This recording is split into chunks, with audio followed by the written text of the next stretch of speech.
एकदम शांत हो जाओ, ध्यान से सुनते जाओ जो मैं बोल रहा हूं, ठीक है। Legal effect of MOA and AOA। चलो एक बार बोलो क्या पढ़ने जा रहे हो। एक बार और, एक बार और, 3 बार नहीं बोलते हैं। चलो सुनो अब क्या कहानी, legal effect of MOA and AOA के ऊपर क्या कहानी है वो सुनो। इधर देखो, इधर देखिए, एकदम ध्यान से सुनते रहना। देखो लंच के बाद की क्लास है, थोड़ा सा आपको अपने आप से लड़ना पड़ेगा, तभी आप एक्टिव रहेंगे, अदरवाइज एक्टिव नहीं रहेंगे, ठीक है। चलो सीधा बैठो, ऐसे बैठो, सीधा बैठो। कंफर्ट के साथ मत बैठिए। Comfort and success are mutually exclusive. या तो लाइफ में कंफर्ट मिलता है या सक्सेस मिलता है ना। एकदम कोई बच्चा कंफर्ट में नहीं दिखना नहीं चाहिए, एकदम ऐसे अटेंशन मोड में ऐसे दिखना चाहिए। चलो ऐसे हो जाओ सब, हो गया ऐसे।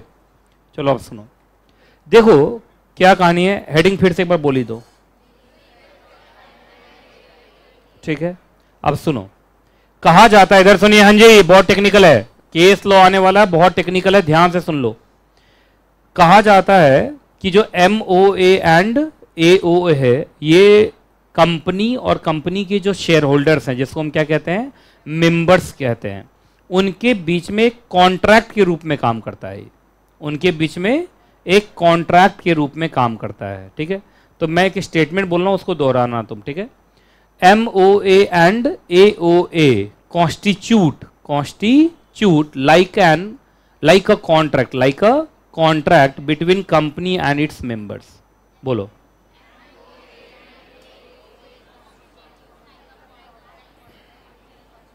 MOA and AOA constitutes like a contract between company and its members। मतलब माना जाता है, अच्छा तो बोलो बोलो।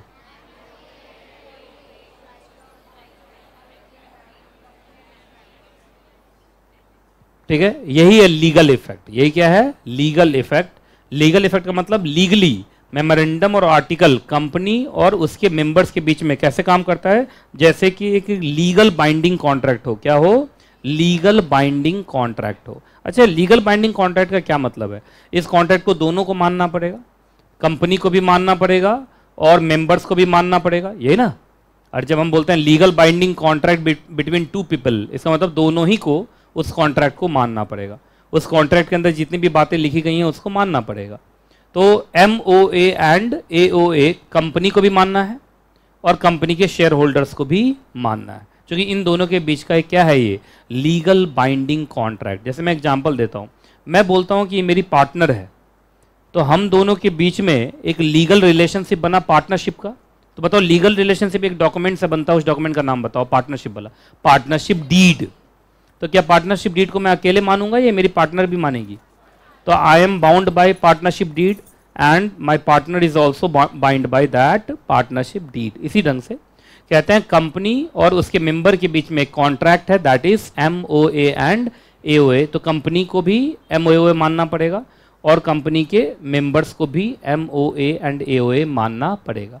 मतलब कहा जाता है मेंबर्स का कंपनी के साथ जो रिलेशन स्टैब्लिश हुआ है वो इसी कॉन्ट्रैक्ट के थ्रू हुआ है, that is MOA and AOA। पहले ये बात समझ में आ गया। अब सुनो, ये जो लाइन मैं बोल रहा हूं कि MOA and AOA constitute like a contract between company and its member, इसके 4 इंप्लीकेशन होते हैं। कितने इंप्लीकेशन होते हैं? 4। पहला इंप्लीकेशन ये है, देखो क्या है बताओ, members bound to the company, मतलब members is bound to the company through its memorandum and article. मतलब मेंबर को कंपनी की बात माननी पड़ेगी, क्योंकि मेंबर का रिलेशन कंपनी के साथ जो बना है वो किसके थ्रू बना है? मेमोरेंडम एंड आर्टिकल के थ्रू बना है। तो कंपनी भी उसी मेमोरेंडम आर्टिकल को देख रही है, मेंबर भी उसी मेमोरेंडम आर्टिकल को देख रहा है। तो इसका मतलब मेंबर को कंपनी की बात माननी पड़ेगी। अच्छा, दूसरा इंप्लीकेशन ये है, company is also bound to the members, है ना। कंपनी भी मेंबर्स से क्या है? बाउंड है, मतलब मेंबर्स की बात कंपनी को भी माननी पड़ेगी, ठीक है। तीसरा इंप्लीकेशन ये है, एक मेंबर दूसरे मेंबर से भी बाउंड होगा। क्यों? क्योंकि पहला मेंबर भी उसी MOA को देख के बना, दूसरा मेंबर भी उसी MOA एंड AOA के थ्रू मेंबर बना। तो याद रखना, member is bound to the another member also. लेकिन एक चौथा है कि company is not bound to outsider, क्योंकि याद होगा मेमोरेंडम आर्टिकल ये सब कंपनी और मेंबर के बीच का कॉन्ट्रैक्ट है, ना कि कंपनी एंड आउटसाइडर्स। तो जो आउटसाइडर्स हैं वो मेमोरेंडम आर्टिकल का इस्तेमाल करके कंपनी के खिलाफ केस नहीं कर सकते, क्योंकि मेमोरेंडम आर्टिकल कंपनी का अंदरूनी डॉक्यूमेंट है जिससे वो सिर्फ अपने मेंबर को बाइंड करती है। तो member is bound to company, company is bound to member, member is bound to another member, but company is not bound to outsider. ठीक है, मैं 5 लाइन बोलूंगा, अब वो 5 लाइन तुमको रिपीट करना पड़ेगा। ठीक है, मुझे पहले 5 लाइन बोलने देना। ठीक है, मैं पढ़ाने जा रहा हूं legal effect of memorandum and article. And legal effect of memorandum and article is that कि memorandum and article constitute like a contract between company and its members. ये तो मेन लाइन हो गया। अब इसके 4 इंप्लीकेशन बोलूंगा, सब मिला के 5 हो जाएगा।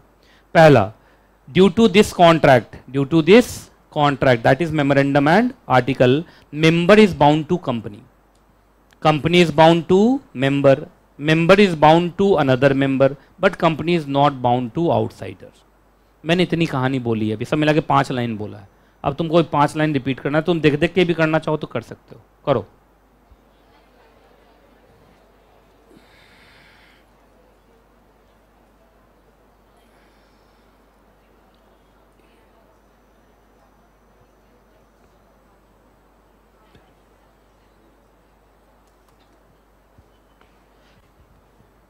पहले तुमको कौन सा लाइन बोलना है? ए, क्योंकि ए की वजह से 1 2 3 4 है। अरे ए की वजह से 1 2 3 4 है ना, तो पहले ए बोलो जोर से। Memorandum article constitute like a contract between company and its member, बोलो।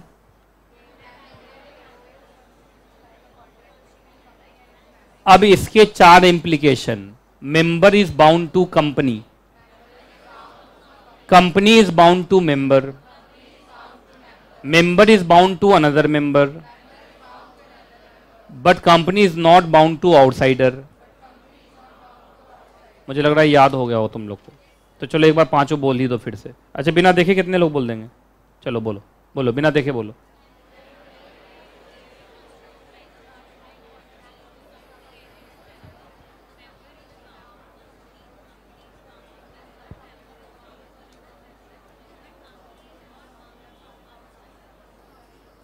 याद हो गया?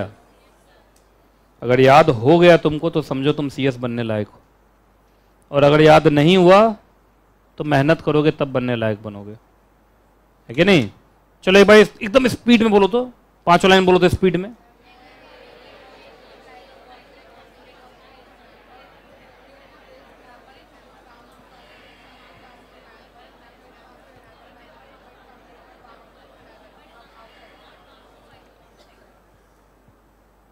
पढ़ लिया? अब सुनो, अब एक बात बताओ, ये जो 5 लाइन मैंने बोला, 5 में से एक मेन लाइन था, बाकी 4 इंप्लीकेशन थे। क्या चारों के लिए मैंने किसी सेक्शन का नाम लिया, किसी रूल नंबर का, किसी रेगुलेशन नंबर का, किसी नोटिफिकेशन का, किसी सर्कुलर का? तो क्या अपने मन से बोल रहा हूं क्या? मतलब अभी ग्रीन टी पी और बोल दिया अपने मुंह से, ऐसा कुछ? या केस लॉ होगा?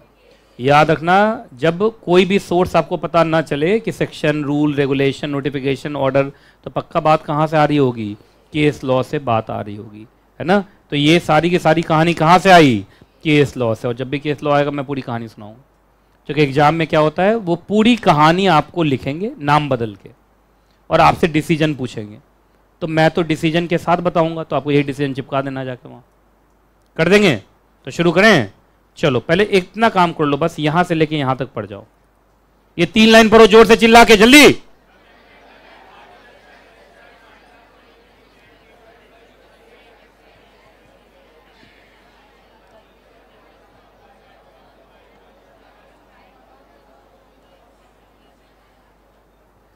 ठीक है, चलिए जी। अब चलो सबसे पहले देखो, ये हो गया 5, ये 4 लाइन। द मेंबर, ये क्या लिखा हुआ है? The memorandum and article bind the members to the company to the members, the member inter से मतलब among themselves, and company to outsider। यहाँ क्या हो जाएगा? company not to outsider, लिख दो। company not to outsider, company not to outsider, ये हुआ ना? चलो एक एक करके पढ़ते हैं भाई। सबसे पहला केस का नाम बोलो। ये किसके लिए मैं पढ़ा रहा हूँ? मेंबर बाउंड टू कंपनी, ये ना? मेंबर बाउंड टू कंपनी मतलब मेंबर को कंपनी की बात माननी पड़ेगी, क्योंकि वो मेंबर कंपनी में आया है as per MOA and AOA ही आया है। तो इसका मतलब member is bound to the company, member को कंपनी की बात माननी पड़ेगी। ये बात कहाँ से आई, कोई सेक्शन तो बोला नहीं मैंने। एक केस हुआ था, केस का नाम बोलो, अरे बोलो जल्दी। Bodoland trustee versus steel brothers and company limited. Law में वर्सेस लिखते हैं V डॉट, VS नहीं, V डॉट, ये होता है वर्सेस। लॉ के अंदर वर्सेस V डॉट, VS नहीं, ठीक है। तो ये सही लिखा हुआ है V डॉट। चलिए अब सुनो जरा ध्यान से, इस केस में हुआ क्या था। यहाँ तो खैर सब कुछ लिखा ही हुआ है। एक कंपनी के आर्टिकल ऑफ एसोसिएशन में, जैसे जैसे मैं टिक करता हूँ टिक करना, एग्जाम टाइम में तुम भी कहानी रिवाइज करोगे। एक कंपनी के आर्टिकल ऑफ एसोसिएशन में लिखा हुआ था कि कभी भी अगर कोई मेंबर बैंकरप्ट होता है, क्या होता है मेंबर बैंकरप्ट, बैंकरप्ट समझते हैं, दिवालिया, क्या होता है दिवालिया। तो अच्छा कोई भी आदमी जब दिवालिया हो जाता है तो क्या होता है, उसके सारे एसेट्स बेचे जाते हैं, उससे जो पैसा आता है उसे सारे लाइबिलिटीज को पे ऑफ किया जाता है।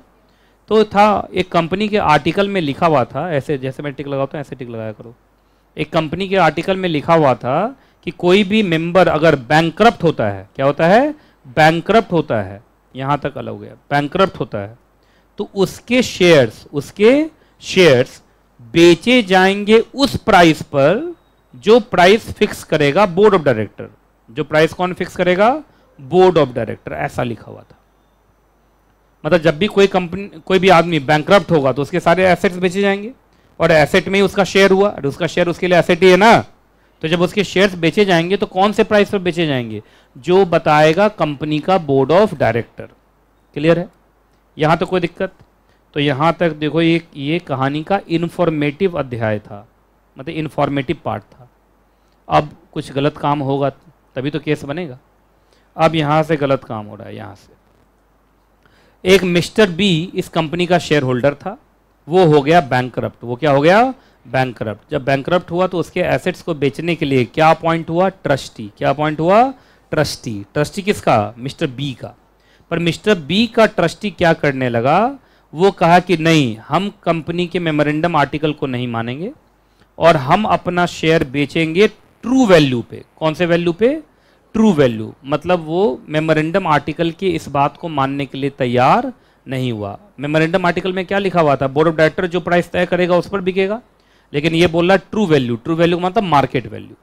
उसको लगा कि मार्केट वैल्यू ज़्यादा है तो हम मार्केट वैल्यू पे शेयर बेचेंगे, बोर्ड ऑफ डायरेक्टर वाले वैल्यू पर हम शेयर बेचेंगे नहीं। ठीक है, डायरेक्टर ने उसके ऊपर केस कर दिया कि मिस्टर बी और उसका ट्रस्टी मेमोरेंडम आर्टिकल को मानता नहीं है। केस गया और केस का डिसीजन है ये। केस का डिसीजन हमेशा कैसे लिखते हैं, इट वॉज हेल्ड दैट। क्या लिखते हैं, इट वॉज हेल्ड दैट। जब बताओ तो क्या हेल्ड हुआ है कि क्या जो ट्रस्टी है he was bound by the article. क्यों, क्योंकि जब वो शेयर खरीदा था तो माना गया था कि उसने उस मेमोरेंडम आर्टिकल को कॉन्ट्रैक्ट मानते हुए उस कंपनी का शेयर खरीदा। तो जब तुम शेयर खरीदे as per MOA and AOA, तो शेयर बेचने की जब बात आएगी तो भी तुम बेचोगे as per MOA and AOA, because members are bound to the company. Company की बात उसको माननी पड़ेगी। कोई दिक्कत है तो बताओ पहले। क्लियर है, ये पूरा कहानी समझ में आ गया। 3 पार्ट में कहानी है, बोलो 3 पार्ट। तुम लोग बोलना स्टार्ट करो। तो सर पहले तो ये बताना होता है कि आर्टिकल में लिखा क्या था। आर्टिकल में लिखा क्या था, क्या लिखा था, कोई मेंबर अगर बैंकरप्ट होगा तो उसका शेयर उस प्राइस पर बेचा जाएगा जो प्राइस कौन तय करेगा, बोर्ड ऑफ डायरेक्टर। ठीक है, लेकिन मिस्टर बी नाम का एक शेयर होल्डर बैंकरप्ट होता है और उसका ट्रस्टी डायरेक्टर के प्राइस पे शेयर नहीं बेचना चाह रहा है, ट्रू वैल्यू पे। ट्रू वैल्यू का मतलब मार्केट वैल्यू पे बेचना चाह रहा है। क्या उसको ऐसा करने दिया गया था या उसको रोका गया था? उसको रोका गया था। क्यों रोका गया था? क्योंकि मिस्टर बी ने जब वो शेयर्स खरीदे थे तो कॉन्ट्रैक्ट के रूप में कौन काम किया था, MOA एंड AOA। तो इसका मतलब mister B as a member उसको मेमोरेंडम आर्टिकल की बात माननी होगी। और मेमोरेंडम आर्टिकल बोला था डायरेक्टर के प्राइस पर बेचोगे तो तुम्हें डायरेक्टर के प्राइस पे ही बेचना पड़ेगा, तुम ट्रू वैल्यू पर बेच नहीं सकते। याद रहेगा। तो इस कहानी से हमें क्या शिक्षा मिलती है कि member is bound to the company. ये ना बचपन में ऐसे पढ़ते थे ना कहानी स्कूल में, पहले कहानी बता दी जाती थी, फिर क्या बोला जाता था नीचे, इस कहानी से हमें शिक्षा क्या मिलती है। तो क्या शिक्षा मिलती है कि हमें ईमानदार रहना चाहिए। बचपन में ऐसे ही स्कूल में होता था, है ना। और यहाँ पे क्या है कि member is bound to the company. अगला बताओ कौन सा केस है, कंपनी बाउंड टू मेंबर। अब कंपनी बाउंड टू मेंबर का केस है ये देखो, ये केस भी तुम्हारे बुक में देख लो। केस का नाम बोलो, ठीक है। उस केस के बगल में लिख लो ना एक line, company bound to member. अच्छा लिखा हुआ है, ओहो बड़े शानदार है। तो चलो आइए, अब मेरी बात को जरा ध्यान से सुनो कि क्या क्या हुआ इस केस में। इस केस में क्या हुआ, एक कंपनी के आर्टिकल ऑफ एसोसिएशन में लिखा हुआ था कि बोर्ड ऑफ डायरेक्टर अगर चाहे तो अकेले नहीं, जनरल मीटिंग में शेयर होल्डर से पूछ के। तो जनरल मीटिंग में शेयर होल्डर से पूछने का मतलब ओआर पास करना, लिखो ओआर। अरे स्पेशल रेजोल्यूशन होगा तो लिखेगा, और अगर सिर्फ जनरल मीटिंग लिखे तो ओआर। अब जनरल मीटिंग में डिसीजन कैसे होगा भाई, सिंपल मेजॉरिटी तो चाहिए कम से कम, तो ऑर्डिनरी रेजोल्यूशन तो पास होगा कम से कम, उससे नीचे क्या होगा। तो कुछ ना लिखे तो ओआर, कुछ ना लिखे तो ओआर। एसआर लिखना होता तो लिखता। तो जनरल मीटिंग में शेयर होल्डर से पूछना है, कैसे पूछना है, बाय पासिंग द ओआर। और आप चाहें तो डिविडेंड डिक्लेयर कर सकते हैं, और भी डिविडेंड किस में होना चाहिए, कैश में। ऐसे भी आपको जानते हैं कंपनी लॉ में भी लिखा हुआ है, dividend should always be in cash. Bonus issue होता है काइंड में, पर डिविडेंड तो कैश में होता है। तो मतलब ना कैश का मतलब पैसा मिलेगा, ठीक है, क्लियर है जी। तो बताओ जल्दी से आर्टिकल क्या लिखता है, पहले बताओ आर्टिकल में क्या लिखा हुआ था। आर्टिकल में ये लिखा हुआ था कि बोर्ड ऑफ डायरेक्टर अगर चाहे डिविडेंड डिक्लेयर करना तो कर सकता है, लेकिन उसको पहले किससे पूछना पड़ेगा, शेयर होल्डर से पूछना पड़ेगा by passing the ordinary resolution. और दूसरा कंडीशन ये था कि डिविडेंड कैश में ही होना चाहिए। पहले ये कहानी समझ में आ गया, ऐसा आर्टिकल में लिखा हुआ था। तो आर्टिकल में डिविडेंड डिक्लेरेशन को लेके दो बातें लिखी गई थी, कंडीशन नंबर 1 और कंडीशन नंबर 2। कंडीशन नंबर 1 क्या था बोलो, शेयर होल्डर से पूछना, और कंडीशन नंबर 2 क्या था, कैश में ही देना, यही था। लेकिन इस केस में देखो तो बोर्ड ऑफ डायरेक्टर अब कुछ गलती करेगा। बोर्ड ऑफ डायरेक्टर ने क्या कर दिया, देखो तो जल्दी से, उन्होंने ओआर तो पास किया, क्या पास किया, ओआर तो पास किया, लेकिन इन्होंने डिविडेंड दे दिया किस में, काइंड में। डिवेंचर और बॉन्ड का मतलब काइंड ही हो गया ना, कैश तो नहीं हुआ। दो ही चीज होता है, या तो कैश होता है या काइंड। पता है ये अजीब बात नहीं है, डिवेंचर दोगे तुम। जैसे मालूम चल मैं इनको बोल रहा हूँ कि मैं तुम्हें 10 रुपये का डिविडेंड देता हूँ, तो एकदम तैयार है, आंख मुंद की 10 रुपये आएगा, और हाथ में दे दिया डिवेंचर सर्टिफिकेट, और हाथ में दे दिया बॉन्ड सर्टिफिकेट। गलत बात है, गलत बात है। तो dividend should always be in cash, पर डायरेक्टर ने क्या किया है, डिविडेंड को दे दिया in the form of debenture और बॉन्ड। क्या ये सही है ना। क्या बोर्ड ऑफ डायरेक्टर जो कंपनी है, कंपनी का मतलब बोर्ड ऑफ डायरेक्टर, क्या उसको अपने मेमोरेंडम आर्टिकल की बात माननी चाहिए थी। अरे बोलो, एक ही कंडीशन माननी चाहिए, दोनों दोनों। तो जरा देखो डिसीजन, यहां से पढ़ो डिसीजन क्या लिखो,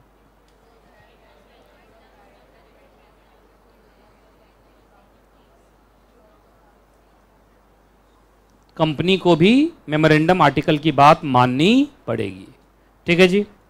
चलो आ जाओ भाई आगे। तीसरा केस कौन है, member bounds to other member, इसके ऊपर केस ये है।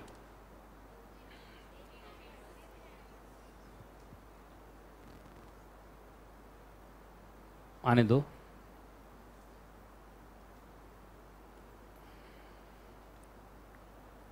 आप देख रहे हो हर कहानी को 3 पार्ट में मैंने बांटा हुआ है।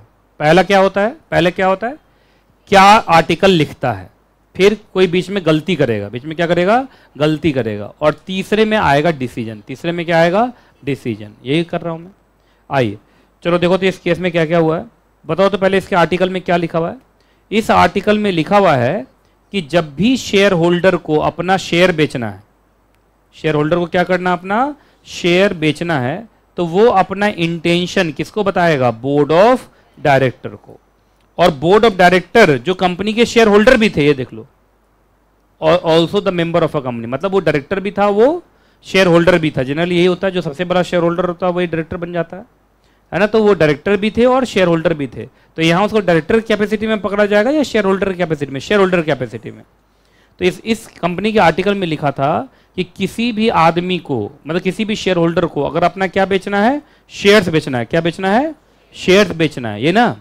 तो आप सिंपल काम कीजिए, बोर्ड ऑफ डायरेक्टर को जाके बताइए क्या बताइए कि डायरेक्टर साहब हम अपना शेयर बेचना चाहते हैं। डायरेक्टर क्या करेगा, खुद ही आपसे शेयर खरीद लेगा एट अ फेयर प्राइस। तो कितना बढ़िया फैसिलिटी लिखा हुआ बताइए आप, कि आपको ना दर दर भटकने की जरूरत नहीं है शेयर्स बेचने के लिए। आप डायरेक्टर को बताइए, डायरेक्टर ही फेयर प्राइस पर आपसे वो शेयर ले लेगा।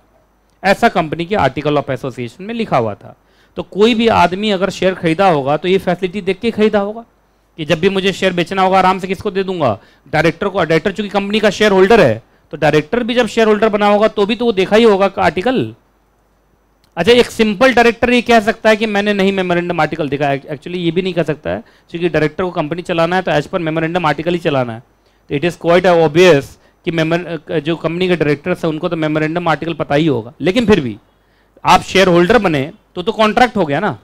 जब डायरेक्टर उस कंपनी का शेयर होल्डर बना होगा तो वो तो मेमोरेंडम आर्टिकल देखा होगा, उसी कॉन्ट्रैक्ट के थ्रू वो भी मेंबर शेयर होल्डर बना है। तो एक बात बताइए, member is bound to another member. यहाँ पर क्या हुआ कि शेयर होल्डर ने उसको नोटिफाई किया कि साहब हम अपना शेयर बेचना चाहते हैं, पर डायरेक्टर ने शेयर लेने से मना कर दिया। क्या डिसीजन क्या हुआ? Director can not do so. क्यों? क्योंकि डायरेक्टर ने भी मेमोरेंडम आर्टिकल पढ़ के मेंबर बना है, और वो जो मेंबर अपना शेयर बेचना चाहता था उसने भी उसी मेमोरेंडम आर्टिकल को देख के मेंबर बना है। तो member is bound to another member. ये बात समझ में आई कि नहीं आई, पहले बताइए आप। तो सबको तो बताओ, यहाँ पे बोर्ड ऑफ डायरेक्टर को डायरेक्टर की कैपेसिटी में पकड़ा गया या मेंबर की कैपेसिटी में पकड़ा गया? मेंबर के कैपेसिटी में पकड़ा गया। ये हो गया कितना? 3। नंबर 4 बोलो कौन है? Company not bound to outsider. क्योंकि मेमोरेंडम आर्टिकल किन के बीच का कॉन्ट्रैक्ट है? कंपनी और मेंबर के बीच का कॉन्ट्रैक्ट है, ना कि कंपनी और दुनिया के बीच का कॉन्ट्रैक्ट है कि नहीं? इस केस का नाम बोलो। इले versus positive life insurance company. अब इस केस को पहले तुम पढ़ो फिर मैं पढ़ाऊंगा।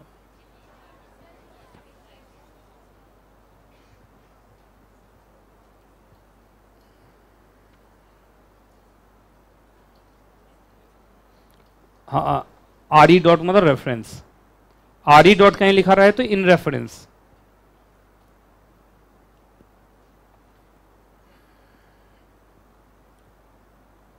D2H वाले बच्चे सब नया केस बना रहे हो क्या? जवाब दो जल्दी, लिखो कुछ कुछ।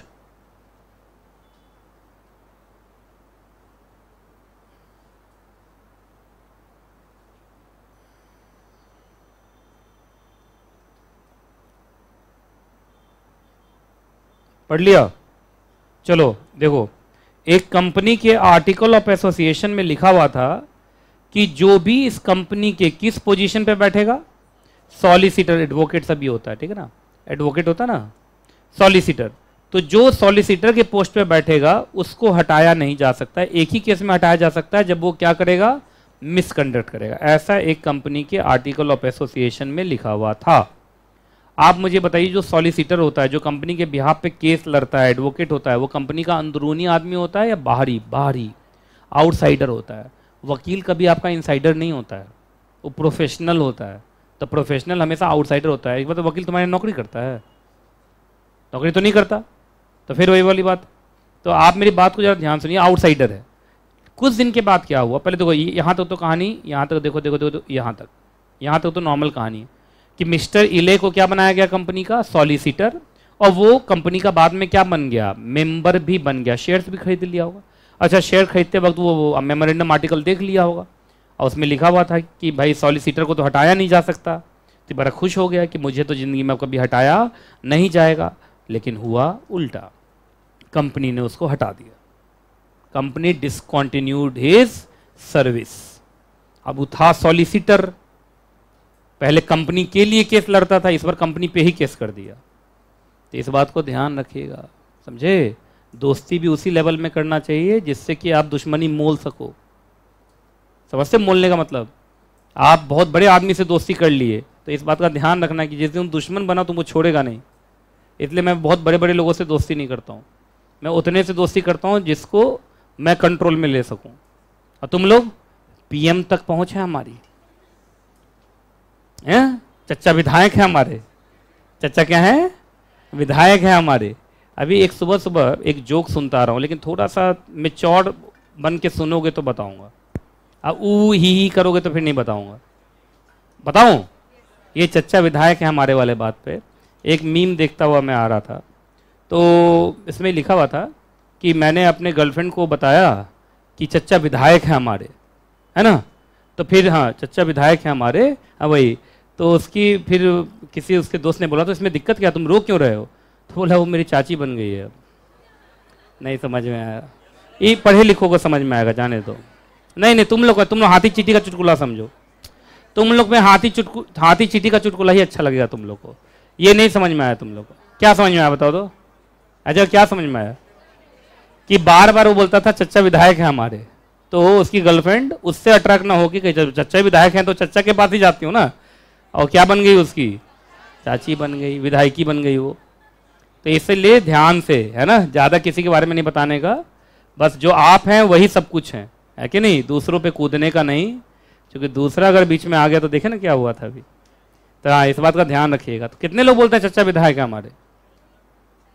कोई नहीं, कोई विधायक नहीं है। हाँ चलिए, अब तो सब उल्टा बोलेगा। ऐसे तो अभी नीचे चला जाऊं तो बहुतों की गाड़ी पे लिखा होगा चच्चा विधायक है हमारे, लिखा हुआ है। तो इस बात का ध्यान रखिएगा।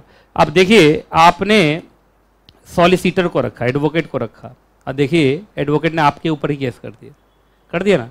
तो क्या लिखा हुआ? And then he sued the company for damage for breach of contract. उसने बोला कंपनी ने ब्रीच ऑफ कॉन्ट्रैक्ट किया है, ठीक ना?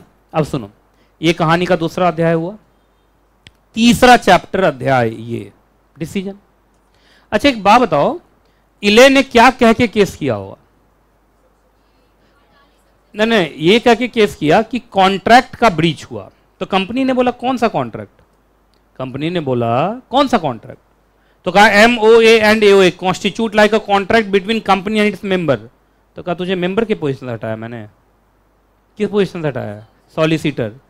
तो सॉलिसिटर आउटसाइड कैपेसिटी है, तुमको मेंबर के पोजीशन से हटाता तो तुम बोलोगे ना भाई, क्योंकि मेमोरेंडम आर्टिकल कंपनी और मेंबर के बीच का कॉन्ट्रैक्ट है, ना कि सॉलिसिटर के बीच का कॉन्ट्रैक्ट है। नहीं समझे आप? आप बात समझ रहे हो मैं जो बोल रहा हूं? आप एक बात बताओ, इले को क्या मेंबरशिप से हटाया गया या सॉलिसिटर की पोजीशन से हटाया गया? और क्या मेमोरेंडम आर्टिकल कंपनी और सॉलिसिटर के बीच का कॉन्ट्रैक्ट है?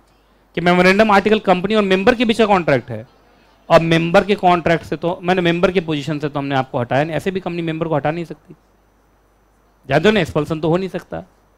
तब जाके इले को पता चला कि अच्छा तो नॉलेज अपडेट कर देता हूं कि memorandum article constitute a contract between company and its members and not with outsiders. याद रहेगा? चलो, ये भी हो गया कंप्लीट। अब मेरी बात को ध्यान से सुनो,